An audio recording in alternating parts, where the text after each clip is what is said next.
नमस्कार दोस्तों, आप लोगों के बीच भारतीय संविधान के अनुच्छेद 19 लेकर आए हैं। वाक स्वातंत्र्य आदि विषयक कुछ अधिकारों का संरक्षण। भारतीय संविधान के अंदर देश के सभी लोगों के लिए 6 मौलिक अधिकार फंडामेंटल राइट्स दिए गए हैं, जिनको भारत के प्रत्येक व्यक्ति के लिए समान रूप से लागू किया जाता है। इन्हीं मौलिक अधिकारों में से एक बहुत ही महत्वपूर्ण अधिकार है स्वतंत्रता का अधिकार। आज के लेख द्वारा हम आप सभी को इसी फंडामेंटल राइट से जुड़ी जानकारी देंगे कि अनुच्छेद 19 क्या है। आर्टिकल 19 इन हिंदी। आर्टिकल 19 का महत्व क्या है? इस आर्टिकल की 6 स्वतंत्रताएं कौन सी है? अनुच्छेद 19 केवल एक कानूनी प्रावधान लीगल प्रोविजन नहीं है, बल्कि भारत के लोकतंत्र देश डेमोक्रेटिक कंट्री होने में भी इसकी एक बहुत अहम भूमिका है। ये भारत के सभी नागरिकों को अपनी राय व्यक्त करने, सत्ता की आलोचना करने जैसे बहुत सारे जरूरी राइट्स प्रदान करता है। इस विषय से जुड़ी जानकारी प्राप्त करना हम सभी लोगों के लिए बहुत ही जरूरी है। इसलिए आर्टिकल 19 की जटिलताओं और बारीकियों को सरल भाषा में समझने के लिए इस लेख को पूरा पढ़ें। भारतीय संविधान में आर्टिकल 19 क्या है? Article 19 constitution of India. भारतीय संविधान इंडियन कॉन्स्टिट्यूशन का अनुच्छेद 19 एक मौलिक अधिकार है जो भारत के नागरिकों को स्वतंत्रता फ्रीडम का अधिकार देता है। इसमें मुख्य रूप से 6 प्रकार की स्वतंत्रताएं शामिल हैं, जिनमें भाषण और अभिव्यक्ति की स्वतंत्रता, शांतिपूर्वक इकट्ठा होने की स्वतंत्रता, संघ बनाने की स्वतंत्रता, आंदोलन की स्वतंत्रता, देश के किसी भी हिस्से में रहने और बसने की स्वतंत्रता शामिल है। देश के सभी नागरिकों के लिए बनाई गई यह स्वतंत्रताएं एक लोकतांत्रिक समाज के कामकाज और व्यक्तिगत अधिकारों व स्वतंत्रता की सुरक्षा के लिए आवश्यक हैं। आर्टिकल 19 भारत में लोकतंत्र और स्वतंत्र अभिव्यक्ति फ्री एक्सप्रेशन के सिद्धांतों को बनाए रखने में महत्वपूर्ण भूमिका निभाता है। भारतीय संविधान के अनुच्छेद 19 का इतिहास। 1947 में भारत को फ्रीडम मिलने से पहले जब भारत ब्रिटिश शासन के अधीन था, उस समय ब्रिटिश सरकार ने बहुत सारे ऐसे कानून और नियम, लॉ और रूल्स बनाए जिन्होंने भारतीय लोगों की नागरिक स्वतंत्रता को पूरी तरीके से खत्म कर दिया था।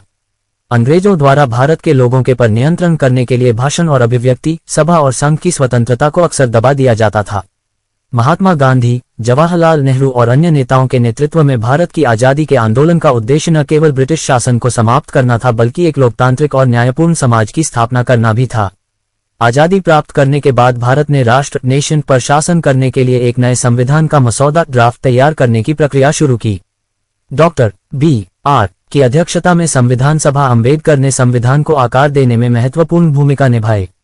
भारतीय लोग लंबे समय से जिस स्वतंत्रता के लिए तरस रहे थे, उसे स्थापित करने और उसकी रक्षा करने के लिए संविधान में आर्टिकल 19 को शामिल किया गया था। भारतीय संविधान में आर्टिकल 19 का महत्व। भारतीय संविधान का अनुच्छेद 19 नागरिकों के लोकतांत्रिक और व्यक्तिगत अधिकारों की सुरक्षा में अपनी भूमिका के कारण अत्यधिक महत्व रखता है। यह अधिकार नागरिकों को अपनी राय व्यक्त करने, सरकार की आलोचना करने और विभिन्न मीडिया के माध्यम से अपने विचार व्यक्त करने की अनुमति देता है। शांतिपूर्ण और बिना हथियारों वेपन्स के एकत्र होने के राइट्स की रक्षा करता है। संघ और संगठन बनाने का अधिकार सुनिश्चित करता है। भारत के क्षेत्र के भीतर आजादी से घूमने का राइट देता है। ये जन्म स्थान या निवास स्थान के आधार पर भेदभाव डिस्क्रिमिनेशन को रोकता है। अनुच्छेद आर्टिकल 19 के तहत 6 स्वतंत्रताएं क्या हैं? आर्टिकल 19 के तहत 6 दी जाने वाली 6 स्वतंत्रताएं इस प्रकार है। भाषण और अभिव्यक्ति की स्वतंत्रता। ये भारतीय नागरिकों को भाषण, लेखन, मुद्रण और संचार के अन्य रूपों जैसे विभिन्न माध्यमों के माध्यम से अपने विचारों को व्यक्त करने की आजादी देता है। शांतिपूर्ण तरीके से इकट्ठा होने की स्वतंत्रता। देश के सभी नागरिकों को सार्वजनिक व्यवस्था, सुरक्षा और नैतिकता के हित में राज्य द्वारा लगाए गए उचित प्रतिबंधों रिस्ट्रिक्शंस के अधीन अंडर बिना हथियारों के किसी जगह पर शांतिपूर्वक तरीके से इकट्ठा होने का अधिकार है। संघ या यूनियन बनाने की स्वतंत्रता। ये नागरिकों को संघ या संगठन बनाने की अनुमति देता है, जो राजनीतिक, सामाजिक या आर्थिक कई प्रकार के हो सकते हैं। भारत के पूरे क्षेत्र में स्वतंत्र रूप से घूमने की स्वतंत्रता। भारतीय नागरिकों को सुरक्षा, सार्वजनिक व्यवस्था या दूसरों के राइट्स की सुरक्षा के लिए राज्य द्वारा लगाए गए उचित प्रतिबंधों के अधीन देश के भीतर स्वतंत्र रूप से घूमने का अधिकार है। भारत के किसी भी हिस्से में निवास करने और बसने की स्वतंत्रता। यह अधिकार सुनिश्चित करता है कि नागरिक भारत के किसी भी हिस्से में निवास कर सकते हैं और बस सकते हैं। किसी भी पेशे, व्यवसाय, व्यापार या व्यवसाय को अपनाने की स्वतंत्रता। इसके तहत देश के सभी नागरिकों को किसी भी पेशे, प्रोफेशन, व्यवसाय, बिजनेस, व्यापार को चुनने और अभ्यास प्रैक्टिस करने का अधिकार है। आर्टिकल 19 भारत में प्रेस की स्वतंत्रता की रक्षा कैसे करता है? अनुच्छेद 19 निम्नलिखित तरीकों से भारत में प्रेस की फ्रीडम की रक्षा करता है। ये प्रेस की फ्रीडम को देखते हुए किसी विषय पर खुलकर बोलने की अनुमति प्रदान करता है।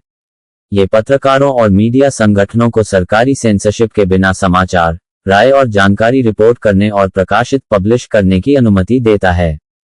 प्रेस नागरिकों को जानकारी प्रदान करने, उन्हें उचित निर्णय लेने और लोकतांत्रिक प्रक्रियाओं में भाग लेने में सक्षम एबल बनाने में महत्वपूर्ण भूमिका निभाता है।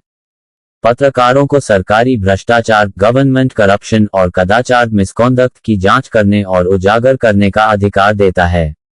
ये व्यक्तियों को अपने स्वयं के समाचार पत्र और मीडिया चैनल चलाने के राइट्स की भी रक्षा करता है। अनुच्छेद 19 के तहत दिए गए कुछ प्रतिबंध। आर्टिकल 19 दिए गए अधिकारों पर उचित प्रतिबंध रिस्ट्रिक्शन लगाने की भी अनुमति देता है। ये प्रतिबंध राज्य और समाज के हितों के साथ व्यक्तिगत स्वतंत्रता को संतुलित करने के लिए बनाए गए हैं, जो कि इस प्रकार है। भारत की संप्रभुता और क्षेत्रीय अखंडता को खतरे में डालने वाले कार्यों को रोकने के लिए इन अधिकारों पर प्रतिबंध लगाए जा सकते हैं। राष्ट्र की सुरक्षा और अखंडता की रक्षा के लिए प्रतिबंध लगाए जा सकते हैं, जैसे कि हिंसा या विद्रोह, वायलेंस और रिबेलियन के लिए उकसाने के मामले में। ऐसे कार्य जो अन्य देशों के साथ राजनयिक संबंधों, डिप्लोमैटिक रिलेशंस को नुकसान पहुंचा सकते हैं, उन्हें प्रतिबंधित किया जा सकता है। सार्वजनिक व्यवस्था बनाए रखने और उन कार्यों को रोकने के लिए प्रतिबंध लगाए जा सकते हैं जिनसे हिंसा, अव्यवस्था या शांति भंग हो सकती है। ऐसी सामग्री जो अश्लील, आपत्तिजनक या सार्वजनिक नैतिकता के विरुद्ध हो प्रतिबंधित की जा सकती है। न्याय प्रशासन को बदनाम करने वाली या उसमें हस्तक्षेप करने वाली किसी भी कार्रवाई को रोकने के लिए प्रतिबंध लगाए जा सकते हैं। मानहानि, डेफेमेशन के विरुद्ध कानून ऐसे बयानों, स्टेटमेंट्स को प्रतिबंधित कर सकते हैं जो व्यक्तियों या संगठनों की प्रतिष्ठा को नुकसान पहुंचाते हैं। ऐसा भाषण जो सीधे तौर पर दूसरों को आपराधिक कार्य, क्रिमिनल एक्ट करने के लिए उकसाता या भड़काता हो, उसे भी प्रतिबंधित किया जा सकता है। धर्म, नस्ल, जाति, लिंग या जन्म स्थान के आधार पर नफरत को बढ़ावा देने वाले भाषण को प्रतिबंधित किया जा सकता है। विधायिका, लेजिस्लेचर के अधिकार और गरिमा को कमजोर करने वाले कार्यों पर प्रतिबंध लगाया जा सकता है। राष्ट्रपति और राज्यपालों की आलोचना को उनकी प्रतिष्ठा की रक्षा के लिए प्रतिबंधित किया जा सकता है। समान नागरिक संहिता क्या है? यूनिफॉर्म सिविल कोड इन हिंदी। आर्टिकल 19 से जुड़े सर्वोच्च न्यायालय के ऐतिहासिक मामले व फैसले। पिछले कुछ वर्षों में भारत के सर्वोच्च न्यायालय, सुप्रीम कोर्ट ने अनुच्छेद 19 से संबंधित कई ऐतिहासिक निर्णय दिए हैं, जिनमें से कुछ इस प्रकार है। R.C. कूपर बनाम भारत संघ 1970। इस मामले में सुप्रीम कोर्ट ने संपत्ति के अधिकार को फंडामेंटल राइट्स के रूप में बरकरार रखा, लेकिन यह भी स्पष्ट किया कि यह पूर्ण अधिकार नहीं है। सरकार संपत्ति के अधिकार पर उचित प्रतिबंध लगा सकती है। केदारनाथ सिंह बनाम बिहार राज्य 1962। इस मामले ने भाषण और अभिव्यक्ति की स्वतंत्रता पर प्रतिबंध लगाने के लिए तर्कसंगतता का परीक्षण किया। इसने भारतीय दंड संहिता की धारा 124(1) जो राजद्रोह से संबंधित है, की संवैधानिक वैधता को भी बरकरार रखा, लेकिन स्पष्ट किया कि राजद्रोह का आरोप केवल तभी लगाया जा सकता है जब हिंसा या सार्वजनिक अव्यवस्था भड़काई गई हो। दोस्तों, लाइक एवं सब्सक्राइब करें और इस वीडियो को ज्यादा से ज्यादा शेयर करें। ऐसे जानकारी के लिए हमारे चैनल से जुड़े रहें। धन्यवाद। जय संविधान।